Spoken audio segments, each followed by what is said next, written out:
Welcome back to Nainshree classes and this is Nainshree. आशा करती हूँ कि आप सभी लोग एकदम अच्छे होंगे और अपनी पढ़ाई भी उतने ही अच्छे से कर रहे होंगे। आज हमें इकोनॉमिक्स में आर्थिक नियोजन से शुरुआत करनी है। ये आपका इकोनॉमिक्स का पहला वीडियो है और यहाँ पर सारी चीज़ें मैं आपको खुद से लिख कर पढ़ाऊँगी, क्योंकि आप सभी लोगों को जब मैं लिख कर समझाती हूँ तो आपको ज़्यादा समझ में आता है। इसीलिए मैंने डिसाइड किया है कि अब से आपको मैं खुद लिख कर समझाऊँगी, तब आप लोगों को ज़्यादा अच्छे से समझ में आएगा। एंड सेकेंड थिंग, आपके UPSSC पैट एग्जाम में पंचवर्षीय योजनाएं मेंशन किया गया है, तो आर्थिक नियोजन में हम पंचवर्षीय योजना ही पढ़ते हैं। ठीक है, आइए देखते हैं। हेडिंग करिए आप लोग सबसे पहले आर्थिक नियोजन। पहले तो हमें आर्थिक नियोजन समझना है, आखिर ये आर्थिक नियोजन होता क्या है। उसके बाद हम जानेंगे पंचवर्षीय योजनाओं के बारे में। पहले आर्थिक नियोजन को समझ लेते हैं। जब आपके अंग्रेज लोग आपके भारत में राज कर रहे थे तो आप सभी को पता है कि हमारी अर्थव्यवस्था किस तरीके की थी। फिर आपकी देश की अर्थव्यवस्था में सुधार करने के लिए पंचवर्षीय योजनाएं प्रारंभ की गईं। योजना आयोग के गठन के बाद आपकी पंचवर्षीय योजनाएं प्रारंभ की गईं, जिसे आर्थिक नियोजन कहा गया। क्या कहा गया? आर्थिक नियोजन कहा गया। तो आपको यही नोट करना है कि योजना आयोग के गठन के बाद देश की अर्थव्यवस्था में सुधार करने के लिए पंचवर्षीय योजना प्रारंभ की गई, जिसे आर्थिक नियोजन कहते हैं। ठीक, तो सबसे पहले आर्थिक नियोजन नोट कर लीजिए, होता क्या है आर्थिक नियोजन। ठीक है, 1 मिनट दीजिएगा, आप लोग नोट करिए। योजना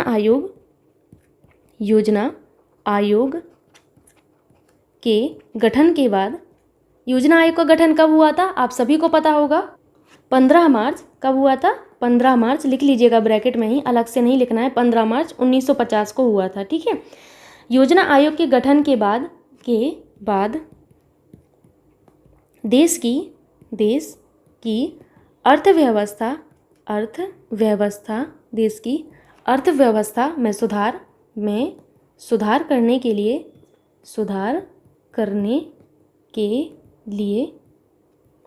क्या किया गया? पंचवर्षीय योजनाएं प्रारंभ की गई। तो लिख लीजिए पंचवर्षीय योजनाएं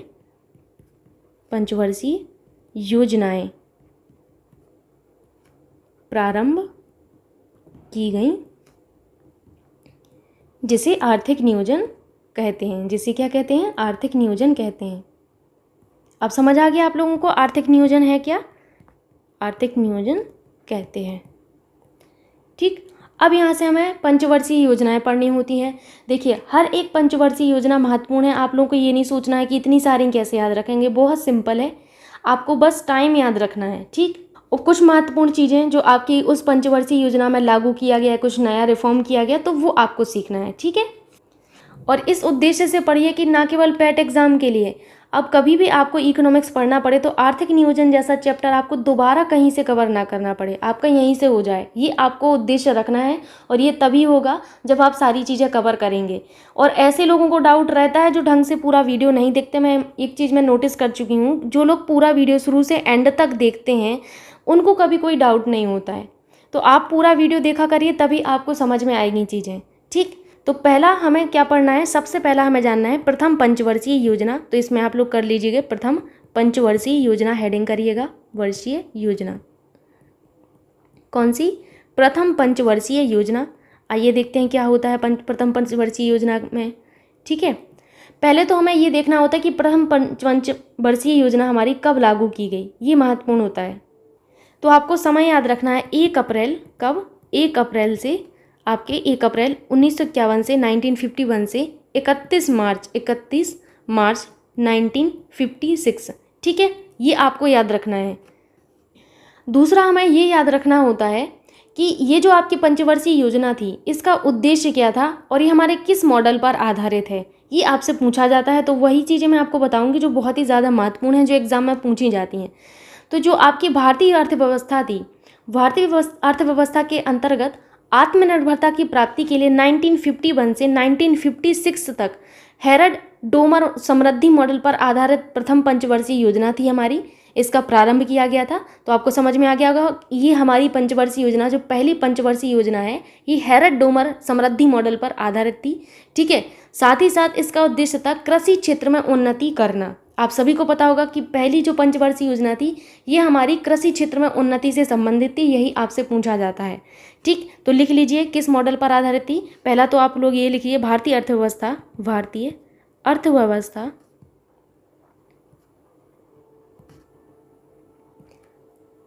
के अंतर्गत आत्मनिर्भरता की प्राप्ति के लिए आत्मनिर्भरता की प्राप्ति के लिए आत्मनिर्भरता की प्राप्ति के लिए 1951 से कब से शुरू की गई थी पहली पंचवर्षीय योजना? 1951 से 1956, कब तक? 1956 तक थी। तक ये हैरड लिखा है, फिर आगे आपका डोमर लिखा है, आगे आपको समृद्धि लिखना है, ठीक है। अब मेरे पास जगह नहीं है तो मैं यहाँ पर लिख रही हूँ, ठीक है। बाकी सारी चीज़ें तो इस तरीके से मैं बना देती हूँ, दिक्कत नहीं होनी चाहिए आप लोगों को। समृद्धि मॉडल पर आधारित प्रथम पंचवर्षीय योजना पर आधारित थी। आपको आगे लिखना है थी, 1 मिनट, थी। उसके बाद आपको आगे लिखना है जिसका उद्देश्य क्या था? कृषि क्षेत्र में समृद्धि था। कृषि क्षेत्र में उन्नति या समृद्धि था? में उन्नति करना था, ठीक। तो ये आपने पहली पंचवर्षीय योजना देख ली। आपको समझ में आ गया होगा कि आपसे प्रश्न क्या पूछा जाएगा। पहला तो आपसे ये पूछा जाता है कि प्रथम पंचवर्षीय योजना कब आपकी लागू की गई, तो 1 अप्रैल 1951 से 31 मार्च 1956 तक। और ये किस मॉडल पर आधारित थी, ये आपसे पूछा जाता है। उद्देश्य क्या था, ये आपसे पूछा जाता है। तो तीनों ही चीज़ें आपको पता चल गई होंगी। अब हम मूव करते हैं दूसरी पंचवर्षीय योजना पर। इतना आपने नोट कर लिया होगा, अभी मैं इसको हटा देती हूँ। नोट करिए आप लोग यहाँ से, द्वितीय पंचवर्षीय योजना। कौन सी? द्वितीय पंचवर्षीय योजना।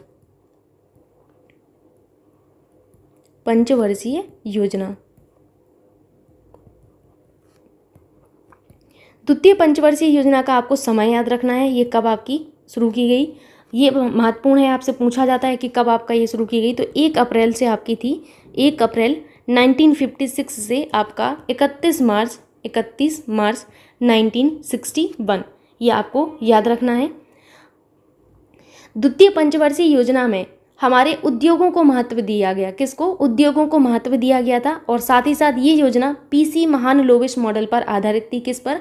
पीसी महालनोबिस मॉडल पर आधारित थी। और इसी योजना के समय राउरकेला, भिलाई और दुर्गापुर में इस्पात संयंत्र स्थापित किए गए थे। यही आपसे पूछा जाता है एग्जाम में कि राउरकेला, भिलाई और दुर्गापुर इस्पात संयंत्र हमारे किस पंचवर्षीय योजना के दौरान शुरू किए गए थे, स्थापित किए गए थे।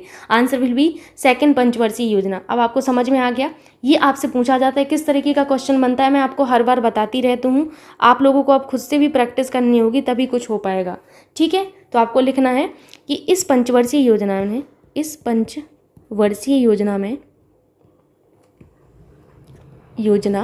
में किसको महत्व दिया गया? उद्योगों को महत्व दिया गया था। उद्योगों को महत्व दिया गया।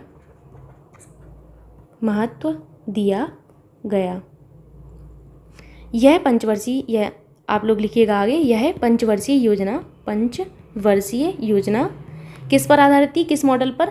पीसी महालनोबिस मॉडल पर। पीसी महालनोबिस, ठीक है, महालनोबिस लिखा हुआ है। इस मॉडल पर आधारित थी। इसी पंचवर्षीय योजना के दौरान राउरकेला दौरान होता है, ठीक है। राउरकेला, भिलाई और दुर्गापुर में इस्पात संयंत्र स्थापित किए गए। ये आपको नोट करना है। ये आपकी द्वितीय पंचवर्षीय योजना हो गई। इसके बाद आती है आपकी तृतीय पंचवर्षीय योजना। तो इसको आप नोट कर लीजिए, मैं इसको हटा देती हूँ। अभी आपको नोट करना है तीसरी पंचवर्षीय योजना। तो वही सब चीज़ें आपको फिर से रिपीट करनी है। समय आपका कब से कब तक रहा है, कब लागू की गई, ये आपसे पूछा जाता है। तो 1 अप्रैल से आपकी शुरू की गई थी। 1 अप्रैल 1961 से 31 मार्च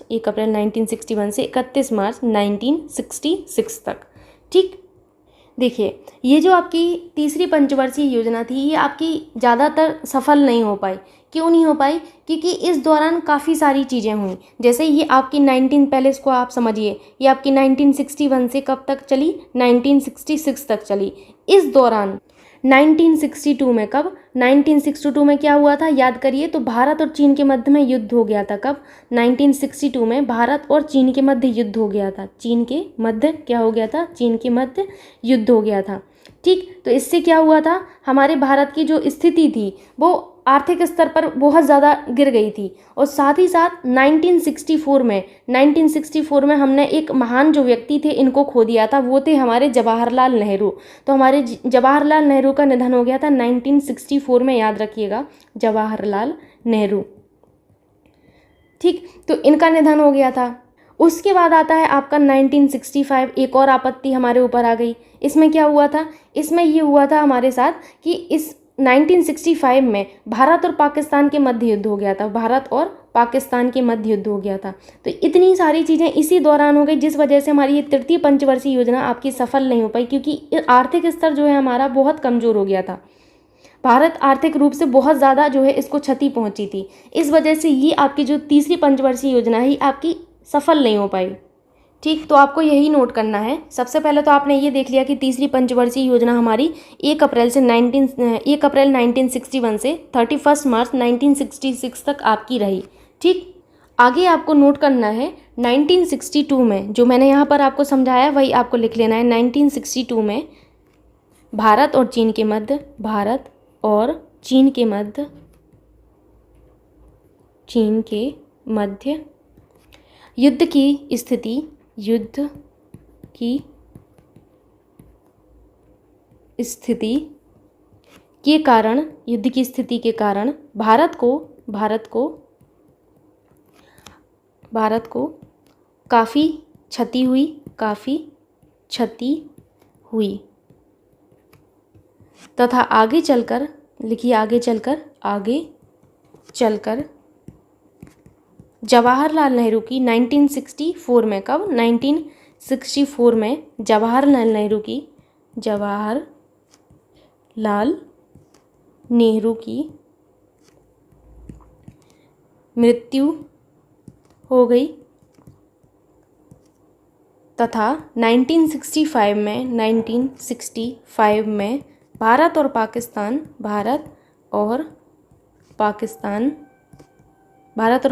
के मध्य क्या हो गया?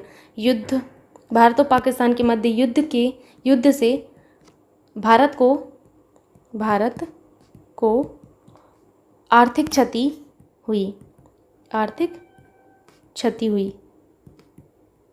बस इतना आपको नोट करना था इसमें। बाकी आप समझ गए होंगे कि तीसरी पंचवर्षीय योजना के दौरान इन 3 घटनाओं के कारण, एक तो हमारा क्या था, पहला था हमारा भारत और चीन के मध्य युद्ध जो 1962 में हुआ, और 1964 में हमारे जवाहरलाल नेहरू जी की मृत्यु हो गई। इन 65 में भारत और पाकिस्तान के मध्य युद्ध हो गया, जिस कारण से भारत को आर्थिक रूप से काफ़ी ज़्यादा क्षति हुई और तृतीय पंचवर्षीय योजना जो थी ये आपकी सफल नहीं हो पाई। ठीक है, अब तीसरी पंचवर्षीय योजना के बाद आपको नोट करना है कि इस पंचवर्षीय योजना के बाद 3 वर्ष की एकल योजना 1966 से, कब? 1966 से 3 वर्ष का क्या होगा? 1969 हो जाएगा। तो इस समय के लिए प्रारंभ की गई थी। ठीक, तो इसमें क्या हुआ था, सबसे महत्वपूर्ण जो परिवर्तन हुआ था वो कृषि क्षेत्र में हरित क्रांति को लेकर हुआ था। इसीलिए ये महत्वपूर्ण है आपका जो तीसरी पंचवर्षीय योजना के बाद का जो समय है वो वाला। ठीक, और जो हमारी हरित क्रांति जो है हमारा सबसे पहले पंजाब, हरियाणा और आपके पश्चिमी यूपी में आपके शुरू की गई थी। इससे क्या हुआ था, देश के उत्पादन में वृद्धि प्रारंभ हुई थी। तो आपको यही नोट करना है। आगे लिखिएगा, तीसरी पंचवर्षीय योजना, 1 मिनट दीजिए। तीसरी पंचवर्षीय योजना के बाद 3 ईयर की एकल योजना 1966 से 1969 तक के समय के लिए प्रारंभ की गई। ठीक, आपसे पूछा जाता है ये कि ये कल योजना आपकी कब प्रारंभ की गई 3 ईयर के लिए, तो आपको याद रखना है 1966 से 69 के लिए प्रारंभ की गई। ठीक है, आपको आगे लिखना है इसमें सबसे महत्वपूर्ण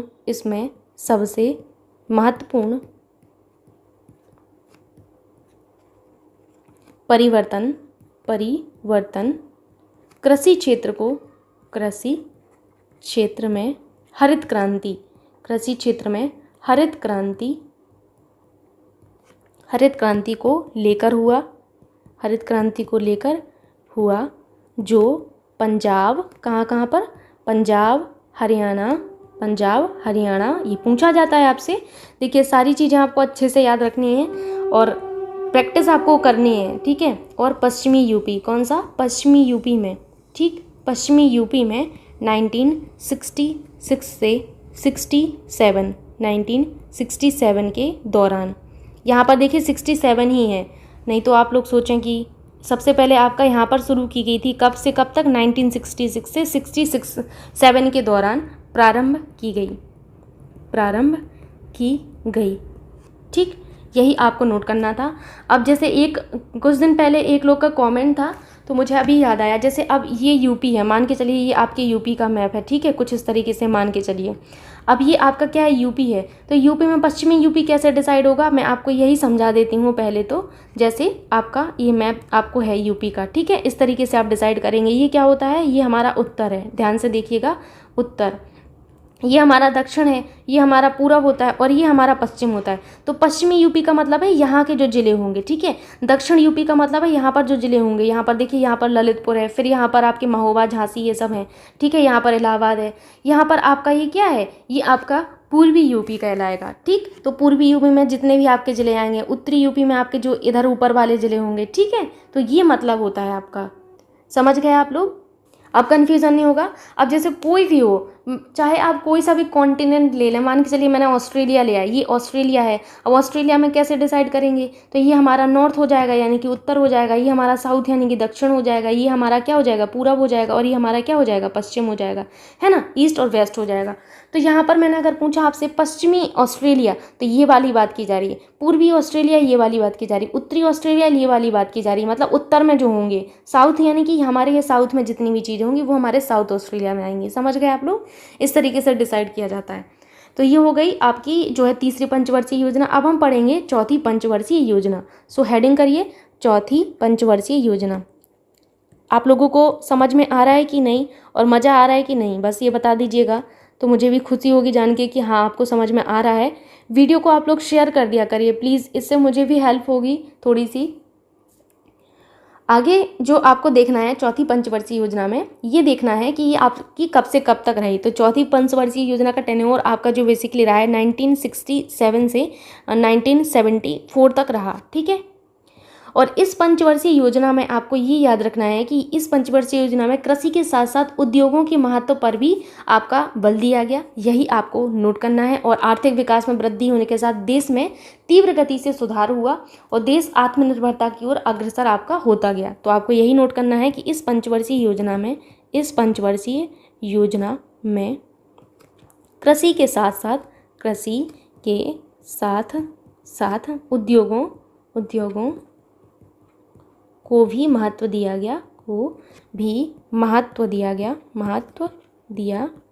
गया। ठीक है, आगे आप लिख सकते हैं कि जिससे देश जो है उसके विकास में तीव्र गति से वृद्धि हुई और देश आत्मनिर्भरता की ओर आगे बढ़ता रहा। हम बात करते हैं किसकी, पांचवी पंचवर्षीय योजना की। तो हेडिंग करिएगा, पांचवी पंचवर्षीय योजना। आप लोगों में से कुछ लोग सुपर टेट का भी पेपर देंगे, तो उसमें भी आपको यही पढ़ना है, उसमें भी इकोनॉमिक्स आता है देखिए, और 2 से 3 प्रश्न आते हैं, तो वहाँ पर भी आपको यही पढ़ना होता है, कुछ अलग से नहीं है। ठीक, अगर हम देखें कार्यकाल कि आपकी जो पंचवर्षीय योजना है इसका कार्यकाल कब से कब तक रहा, तो 1974 से आपका 1979 तक रहा। ठीक, पांचवी पंचवर्षीय योजना में आपको ये देखना है कि इसी पंचवर्षीय योजना में सर्वप्रथम गरीबी उन्मूलन जो है प्रारंभ किया गया था। तो नोट कर लीजिए कि इसी पंचवर्षीय योजना के दौरान क्या हुआ था? सर्वप्रथम गरीबी उन्मूलन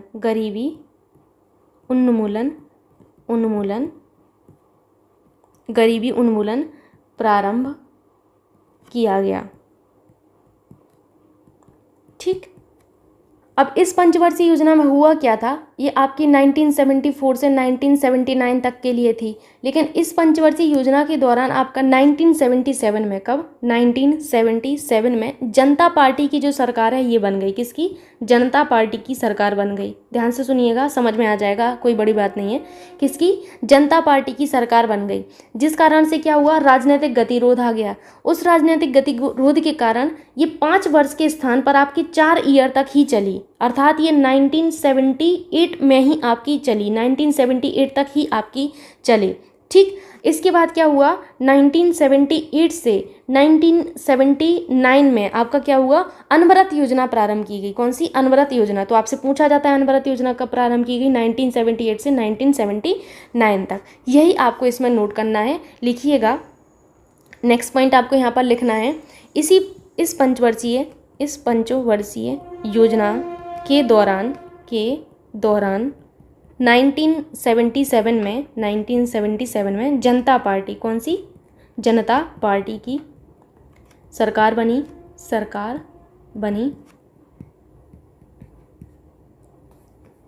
तथा राजनीतिक गतिरोध के चलते, किसके? जो राजनीतिक गतिरोध होते हैं, राजनीतिक गतिरोध, पॉलिटिक्स जो कहते हैं आप लोग, राजनीतिक गतिरोध के चलते यह पंचवर्षीय योजना 5 ईयर के स्थान पर, 5 वर्ष के स्थान पर 4 वर्ष ही चली। कितनी चली? 4 वर्ष चली। आगे मैं लिखने वाली हूँ, इसको हटाने वाली हूँ अभी मैं, तो आगे आप लिखिएगा, उसी के आगे लिखिएगा, अतः यह पंचवर्षीय योजना कब तक चली? 1978 तक ही चली। ठीक, आगे लिखिएगा, आगे 1978 से 1979 तक अनवरत योजना, कौन सी? अनवरत योजना प्रारंभ की गई। ठीक, ये आपका रहा कौन सी? 5वीं पंचवर्षीय योजना। अब हमें नोट करना है 6वीं पंचवर्षीय योजना। सो आगे नोट करिएगा, 6वीं पंचवर्षीय योजना, हेडिंग करिए 6ठी पंचवर्षीय योजना। 6ठी पंचवर्षीय योजना में हमें सबसे पहले कार्यकाल देखना है। सो नोट कर लीजिए इनका कार्यकाल। ठीक, टाइम आपको याद रखना है। तो इनका 1980 से, कब से? 1980 से 1985 तक। ठीक है, 85 तक ये रही। और इस पंचवर्षीय योजना के दौरान गरीबी नियंत्रण व निवारण और बेरोजगारी को दूर करने के लिए व्यापक स्तर पर कार्यक्रम चलाए गए। बस यही आपको नोट करना है कि इस पंचवर्षीय योजना में क्या हुआ। ये आपसे पूछा जाएगा कि किस पंचवर्षीय योजना के दौरान गरीबी नियंत्रण व निवारण और बेरोजगारी को दूर करने के लिए जो है आपके कुछ प्रोग्राम्स जो हैं चलाए गए। सो आपका आंसर होगा 6ठी पंचवर्षीय योजना। तो नोट करिए, इसी पंचवर्षीय योजना के दौरान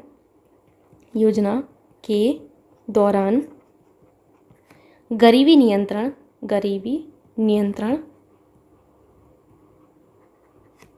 व निवारण और बेरोजगारी, अनएम्प्लॉयमेंट, बेरोजगारी को दूर करने के लिए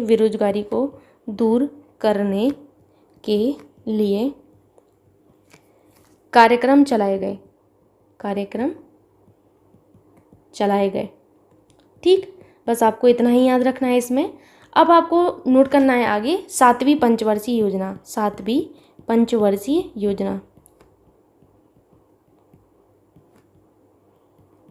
7वीं पंचवर्षीय योजना। तो 7वीं पंचवर्षीय योजना में आपको देखना है कि कार्यकाल, सबसे पहला तो आपका कार्यकाल आता है। तो कार्यकाल में नोट कर लीजिएगा 1985 से कब तक? 1990 तक रहा। ठीक, इनमें क्या विशेष रहा, तो छठी पंचवर्षीय योजना के बाद आपकी जो सातवीं पंचवर्षीय योजना थी, इसमें आर्थिक विकास के साथ साथ ही पर्यावरण के संरक्षण और प्रबंधन की बात की गई, अर्थात इसमें पारिस्थितिकी संरक्षण पर ध्यान दिया गया।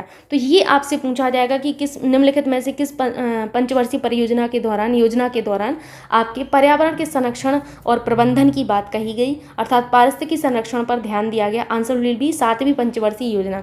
खाली इतना ही आपको याद रखना है जितना मैं बता रही हूँ, आप बाकी के तामझाम में मत पड़िएगा तो ही अच्छा है, अदरवाइज आप बहुत पछताएंगे।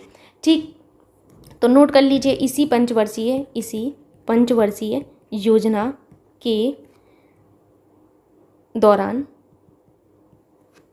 इसी पंचवर्षीय योजना में क्या है, इसी पंचवर्षीय योजना में पर्यावरण के संरक्षण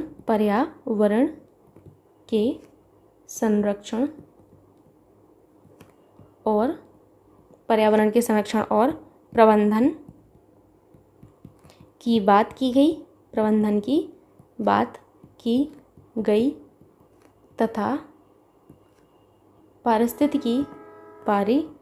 गई तथा पारिस्थितिकी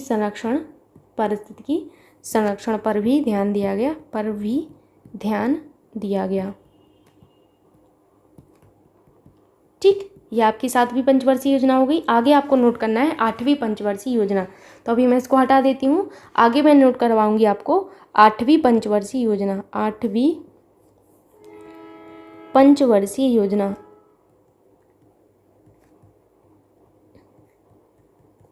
वही आपको नोट करना है। सबसे पहले इनका जो है समय, आपको कार्यकाल याद रखना है। तो इनका जो कार्यकाल रहा वो 1 अप्रैल कब से 1992 से 31 मार्च 1997। ठीक, इस पंचवर्षीय योजना का प्रमुख उद्देश्य था मानव विकास। क्या था? मानव विकास।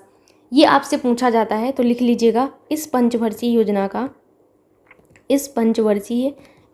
का प्रमुख उद्देश्य मानव विकास था। क्या था? मानव विकास था। ठीक, और इसी मानव विकास को ध्यान में रखते हुए वैश्विक स्तर पर 1990 में यूएनडीपी के सहयोग से HDI ह्यूमन डेवलपमेंट इंडेक्स मानव विकास सूचकांक जारी किया गया। ये आपको याद रखना है। और साथ ही साथ 1990 से, ध्यान रखिएगा, 1990 से 1991 में विश्व स्तर पर आपका LPG रिफॉर्म्स लाए गए। LPG रिफॉर्म आपको पता है ना? LPG का मतलब होता है लिबरलाइजेशन, प्राइवेटाइजेशन एंड ग्लोबलाइजेशन, जिसे आप हिंदी में क्या कहते हैं? उदारीकरण, निजीकरण और वैश्वीकरण कहते हैं। ये आपके लाए गए। यही आपसे पूछा जाता है कि LPG रिफॉर्म्स कब लाए गए। Answer will be LPG reforms आठवीं पंचवर्षीय योजना के दौरान आपके लाए गए। आपको ये ज़रूर से याद रखना है। देखिए, ये बहुत इंपॉर्टेंट चीज़ें हैं जो आपको याद रखना है यहाँ पर। ठीक, आगे लिखिएगा, इसी को ध्यान में रखते हुए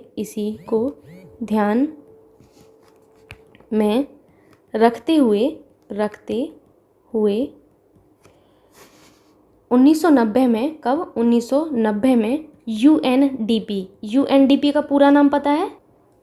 यूएनडीपी का पूरा नाम होता है यूनाइटेड नेशंस डेवलपमेंट प्रोग्राम। तो लिख लीजिएगा, जिनको नहीं पता हो, पता भी हो तब भी लिखिएगा, भूल जाते हैं यहाँ पर नहीं तो हम लोग। United Nations development, DEVELOPMENT development programme, PROGRAMME, ये होता है प्रोग्राम। तो यूएनडीपी के सहयोग से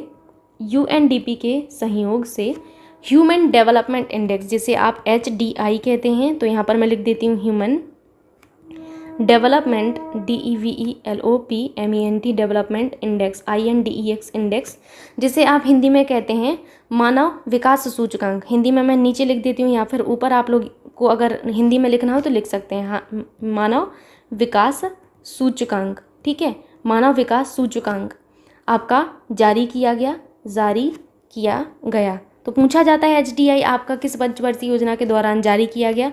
देखिए, ये बहुत कॉमन से अब क्वेश्चंस हैं जो मैं आपको बता रही हूँ। अब आपको खुद से सोचना है ये सब चीज़ें, लेकिन मेरा कर्तव्य है कि मैं आपको रूबरू कराऊँ इन क्वेश्चन से, क्योंकि फिर आप लोगों को प्रॉब्लम होगी कि कैसा क्वेश्चन आपको पूछा जाएगा एग्जाम में।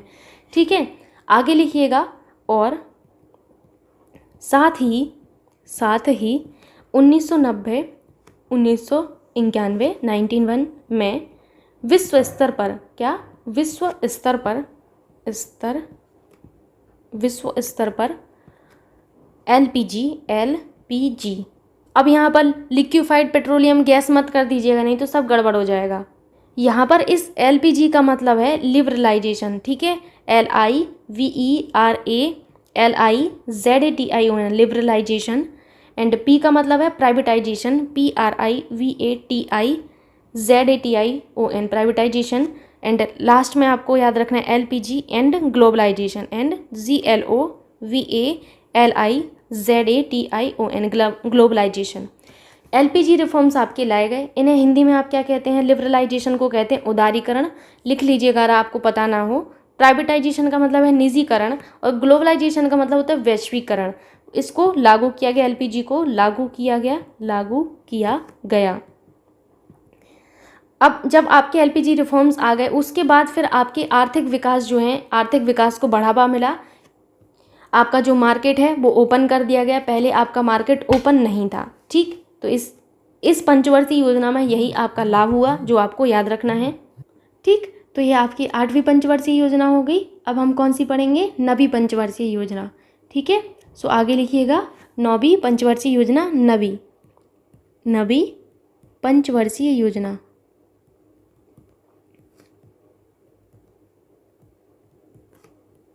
सबसे पहले हमें वही कॉमन सी चीज़ें देखनी है, इनका कार्यकाल कब से कब तक रहा है। सो कार्यकाल आप लोगों को याद रखना है, 9वीं पंचवर्षीय योजना का कार्यकाल 1997 से आपका 2002 तक रहा है। मेरी जब बर्थ हुई थी उस टाइम से 2002 तक रहा है, ठीक।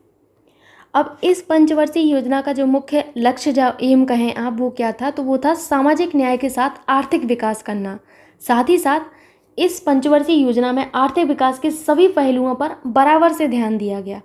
और सामाजिक न्याय में आपके जो है गरीबी, बेरोजगारी, भुखमरी और आय में असमानता में जो कमी है उसके कम करने के लिए जो प्रयास हैं इसी पंचवर्षीय योजना में किए गए, ये आपको याद रखना होगा। तो यहाँ पर मैं लिखवा देती हूँ, इस पंचवर्षीय योजना का मुख्य लक्ष्य, इस पंचवर्षीय योजना का लक्ष्य सामाजिक न्याय।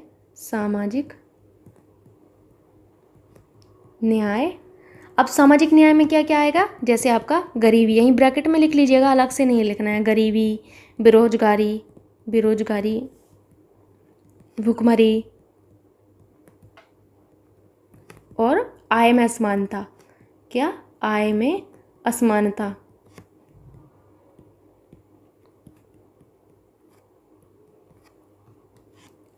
के साथ आर्थिक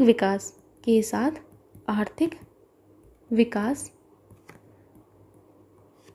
करना था। ये इनका लक्ष्य था 9वीं पंचवर्षीय योजना का, याद रखिएगा। अब हम आते हैं 10वीं पंचवर्षीय योजना पर। तो आपको यहाँ पर लिख लेना है 10वीं पंचवर्षीय योजना। आप लोग पूरा लिखिएगा, मैं इस तरीके से लिख रही हूँ, ठीक है। 10वीं पंचवर्षीय योजना में क्या हुआ, तो 10वीं पंचवर्षीय योजना में सबसे पहले आपको इनका कार्यकाल याद रखना है। कार्यकाल कब था, इनका कार्यकाल 2002 से आपका 2007 तक था। अगर हम बात करें कि इस पंचवर्षीय योजना में क्या खास रहा, 10वीं पंचवर्षीय योजना में निर्णय लिया गया कि अब तक जो है आपका आर्थिक विकास के लिए जो भी योजनाएं आपकी लागू की गई हैं, जो अभी योजनाएं आपकी जारी की गई हैं, उन्हीं पर अमल किया जाए। जितनी भी आपकी पंचवर्षीय योजनाएं लागू की गई हैं उन पर अमल किया जाए और आर्थिक विकास किया जाए, ठीक। इससे क्या होगा कि समाज के सभी वर्गों का कल्याण जो है आपका होगा। तो आपका 10वीं पंचवर्षीय योजना में निर्णय लिया गया, लिख लीजिए आप लोग कि 10वीं पंचवर्षीय योजना में निर्णय लिया गया कि अब तक आर्थिक विकास के लिए जो भी योजनाएं जारी की गई हैं उन्हीं पर अमल किया जाए तथा आर्थिक विकास किया जाए और समाज के सभी वर्गों का कल्याण किया जाए। ये आपका 10वीं पंचवर्षीय योजना में था। अब हम देखते हैं 11वीं पंचवर्षीय योजना। सो आपको यहाँ पर लिखना है 11वीं पंचवर्षीय योजना, पंचवर्षीय योजना,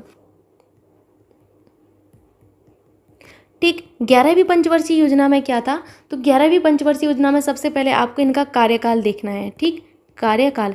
एक पेज लीजिएगा A4 शीट और अपने सामने चिपका लीजिएगा, उस पर ये लिख लेना कि कौन सी पंचवर्षीय योजना कब से कब तक रही है, पूछा जाएगा, इसीलिए महत्वपूर्ण है।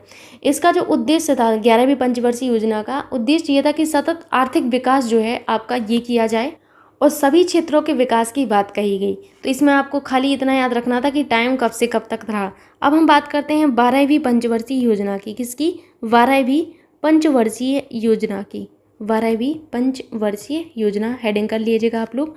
तो 12वीं पंचवर्षीय योजना में आपको फिर से वही देखना है, कार्यकाल। तो आपको कार्यकाल यहाँ पर याद रखना है, कार्यकाल इनका रहा है 2012 से 2017। अब इस पंचवर्षीय योजना के दौरान आपको एक महत्वपूर्ण चीज़ देखने को मिली होगी, वो है आपके कि इस पंचवर्षीय योजना के दौरान आपके योजना आयोग का जो है, योजना आयोग के स्थान पर नीति आयोग का गठन किया गया 1 जनवरी 2015 को, ठीक है। और जिसका अध्यक्ष जो है देश के जो PM होते हैं उनको बनाया गया। तो यही आपका सबसे महत्वपूर्ण है जो आपको याद रखना है, ठीक। सो आपको यहाँ पर नोट कर लेना है, इस पंचवर्षीय योजना के दौरान, इस पंचवर्षीय योजना के दौरान योजना आयोग के स्थान पर, योजना आयोग के स्थान पर 1 जनवरी 2015 को नीति आयोग, किसका? नीति आयोग का गठन किया गया, ठीक। याद रख लीजिएगा इतना। जिसका अध्यक्ष किसका? नीति आयोग का अध्यक्ष कौन होता है? जिसका अध्यक्ष हमारे जो PM होते हैं, अध्यक्ष PM होते हैं, ठीक। अब यहाँ पर मैं नीति आयोग के बारे में थोड़ा सा आपको बता देती हूँ, तो आप यहीं पर लिख लीजिएगा, ठीक है। पूछा जाता है आपसे NITI, नीति आयोग, ठीक है। पहला तो इनका पूरा नाम आपको पता होना चाहिए, तो national institution for transforming India लिख लीजिए। National NATION, national institution INSTITUTION, national institution for transforming TRANSFORMING, transforming India, ठीक। पूरा नाम आपने देख लिया। ये आपसे पूछा जाता है कि नीति आयोग जो है किसके स्थान पर आया था, तो योजना आयोग के स्थान पर आया था, याद रखिएगा। और आपको ये चीज़ याद रखना है कि भारत सरकार का थिंक टैंक नीति आयोग को ही कहा जाता है। तो आपको याद रखना है कि भारत सरकार का थिंक टैंक कहा जाता है। पूछा जाता है आपसे थिंक टैंक किसे कहते हैं, तो थिंक टैंक इसे ही कहा जाता है, थिंक टैंक कहा जाता है, ठीक। अब यहाँ पर आपको ये देखना था, पहला तो फुल फॉर्म देख लिया, इनका गठन 1 जनवरी कब हुआ था? 1 जनवरी 2015 को हुआ था, आप लोगों ने देख लिया, ठीक है। अध्यक्ष आपने देख लिया कि जो वर्तमान में हमारे PM होंगे वही इनके अध्यक्ष होते हैं। हेडक्वार्टर कहाँ पर है नीति आयोग के? तो नीति आयोग के जो हेडक्वार्टर हैं वो न्यू दिल्ली में है, ND, न्यू दिल्ली, ठीक। खाली आपको इतना ही याद रखना है, यही आपसे पूछा जाता है, ठीक है। आपसे ये भी पूछा जाता है कई बार एग्जाम में कि पंचवर्षीय योजनाएं बनाने की जिम्मेदारी किसकी होती है, तो लिख लीजिएगा पंचवर्षीय योजनाएं बनाने की जिम्मेदारी किसकी? पंचवर्षीय योजना बनाने की जिम्मेदारी योजना आयोग की थी, योजना आयोग की है, ठीक है। किसकी? योजना आयोग की है, ठीक। आर्थिक नियोजन आपको मैंने पढ़ाया हुआ है, 7वीं अनुसूची, याद करिए, थोड़ा सा पढ़ते होंगे अगर आप लोग तो थोड़ा बहुत याद होगा। आर्थिक नियोजन आपका किस 7वीं अनुसूची में आपका संघ सूची है, राज्य सूची है, संवर्ती सूची है, तो उसमें किस में आता है? तो आर्थिक नियोजन समवर्ती सूची में आता है। किसमें? समवर्ती सूची में आता है। किसमें? समवर्ती सूची में आता है, ठीक। मैंने आपको बताया हुआ है 7वीं अनुसूची जो है इसमें आपके राज्य सूची है, संघ सूची है। राज्य सूची जिस पर केवल राज्य कानून बना सकता है, राज्य सरकार कानून बना सकती है। राज्य का मतलब है राज्य सरकार, समझाया गया है आपको वहाँ पर। और अगर हम बात करें संघ सूची जिस पर हमारी जो सेंट्रल गवर्नमेंट है वो कानून बना सकती है। अगर हम बात करें समवर्ती सूची की तो इस पर हमारी राज्य सरकार और केंद्र सरकार दोनों कानून बना सकती हैं। तो आर्थिक नियोजन हमारा एक ऐसा विषय है जिस पर हमारी राज्य सरकार और केंद्र सरकार दोनों ही कानून बना सकती हैं। तो ये हमारी समवर्ती सूची में आता है, ठीक है। समझ गए आप लोग? देखिए, मैं तो यहाँ पर पूरी कोशिश करती हूँ कि जितना भी मेरे से हो पाए मैं सारी चीज़ें यहाँ पर कवर करा दूँ, लेकिन आपका भी दायित्व है कि जब तक आप लोग पढ़ेंगे नहीं ना, तो कुछ भी नहीं कर पाऊँगी मैं। तो आपको खुद से मेहनत करनी पड़ेगी। किसी पर विश्वास मत करिए आप, ना ही किसी कोचिंग इंस्टीट्यूट पर, ना ही किसी पर, मैं तो कहूँगी मेरे पर भी ना करिए। अपने आप पर विश्वास करिए, खुद पर विश्वास करिए कि मैं कर लूँगा, चाहे मुझे कोई करवाए चाहे नहीं, मैं कर लूँगा। ये आपके अंदर एटीट्यूड आना चाहिए अब, ठीक है। एक क्वेश्चन और आपसे पूछा जाता है एग्जाम में नाबार्ड के बारे में। आइए देख लेते हैं नाबार्ड को। अब देखो, इतना तो आपको पता होना चाहिए कि NAVARD आप लोग रोज करंट अफेयर्स पढ़ते हैं, है ना, मेरे साथ। और मैं जितनी बार भी नाबार्ड का जिक्र होता है तो मैं वहाँ पर बताती हूँ नाबार्ड का फुल फॉर्म क्या है, कब इनकी स्थापना की, हेडक्वार्टर्स कहाँ पर है। अब इकोनॉमी में अगर क्वेश्चन बनेगा तो कैसा क्वेश्चन बनेगा, नाबार्ड की स्थापना किस पंचवर्षीय योजना के दौरान की गई थी। तो नाबार्ड की स्थापना आपको पता है 1982 में की गई थी। कब? 1982 में। अब अंदाज़ा लगाइए कि कब 1982 में आपकी कौन सी पंचवर्षीय योजना चल रही होगी, बताइए। तो आपको अभी मैंने बताया कि छठवीं जो पंचवर्षीय योजना थी उसका टेन्योर जो था हमारा 1980 से आई थिंक 1985 था, है ना। तो इसी दौरान आपकी 82 में की गई थी। तो 1982 यानी कि छठवीं पंचवर्षीय योजना के दौरान नाबार्ड की स्थापना की गई थी। ऐसा क्वेश्चन आपसे पूछा जाता है। नाबार्ड का यहाँ पर जान लीजिए कुछ चीज़ें। तो मैं यहाँ पर नाबार्ड के बारे में बता दे रही, NAVARD, नाबार्ड। नाबार्ड का पूरा नाम क्या है? नाबार्ड का पूरा नाम है national bank for agriculture and rural development, ठीक है। So national bank for NATIONAL, national bank for agriculture AGRICULTURE, culture and rural RURAL, rural development DEVELOPEMENT, ठीक है, डेवलपमेंट। अब आपको याद हो जाना चाहिए, इसीलिए मैं इस तरीके से लिख रही हूँ, आपको खुद से प्रैक्टिस करनी है। 12 जुलाई 1982 को 1982 में इनकी स्थापना की गई थी। अगर हम बात करें इनके हेडक्वार्टर्स की तो इनके हेडक्वार्टर्स मुंबई में है और छठवीं पंचवर्षीय योजना के दौरान जो है इनकी स्थापना की गई थी। ऐसा क्वेश्चन आपसे पूछा जाता है, ठीक। अब यहाँ पर मैं आपको कुछ पॉइंट्स यहाँ पर नोट के तौर पर या फिर इंपॉर्टेंट पॉइंट्स के तौर पर आप जैसे भी नोट करना चाहें आप कर सकते हैं। मैं इंपॉर्टेंट पॉइंट्स के तौर पर आपको नोट करवा रही हूँ, ठीक है। IMPORTANT, इम्पॉर्टेंट पॉइंट्स, ठीक। इम्पॉर्टेंट पॉइंट्स में आपको कुछ चीज़ें जानना है, ठीक। जैसे अगर हम बात करें भारत में गरीबी रेखा का निर्धारण कौन करता है, तो ये आपसे देखो पूछा जा सकता है। तो नोट इम्पॉर्टेंट पॉइंट में लिखिएगा कि भारत में, कहाँ पर, भारत में गरीबी रेखा का निर्धारण नीति आयोग करता है। कौन करता है? नीति आयोग करता है, भारत में गरीबी की तीव्रता की माप के लिए MPI जो है ये आपका प्रयोग किया जाता है। सो भारत में लिख लीजिएगा, भारत में गरीबी की तीव्रता की माप के लिए MPI आप लोग जानते हैं, जान लीजिए, मल्टी डायमेंशनल पॉवर्टी इंडेक्स। याद रखिएगा ये पूरा नाम, ठीक है। Multi MILTI, dimensional DIAMENTIONAL, multi dimensional poverty POWERTY, poverty index, multi dimensional poverty index उपयुक्त है, ठीक है। ये आपको याद रखना होगा। और एक और पॉइंट मेरी तरफ से याद रख लेना, भारत में बेरोजगारी की आंकड़े एकत्रित एवं प्रकाशित जो करता है वो कौन करता है? NSSO। तो भारत में लिख लीजिएगा, भारत में बेरोजगारी के आंकड़े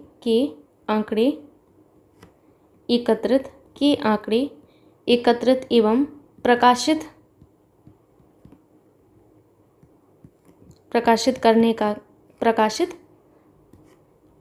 NSSO, इसका पूरा नाम क्या है? तो यहाँ पर आपको याद रखना है national sample survey office, national NATION, national sample, ठीक है, SAMPLE, सैंपल, सर्वे SURVEY, सर्वे ऑफिस, OFFICE, ऑफिस, ठीक है, ऑफिस करता है। खाली इतना ही याद रखना है आपको, ठीक। तो ये हो गया आपका आर्थिक नियोजन खत्म।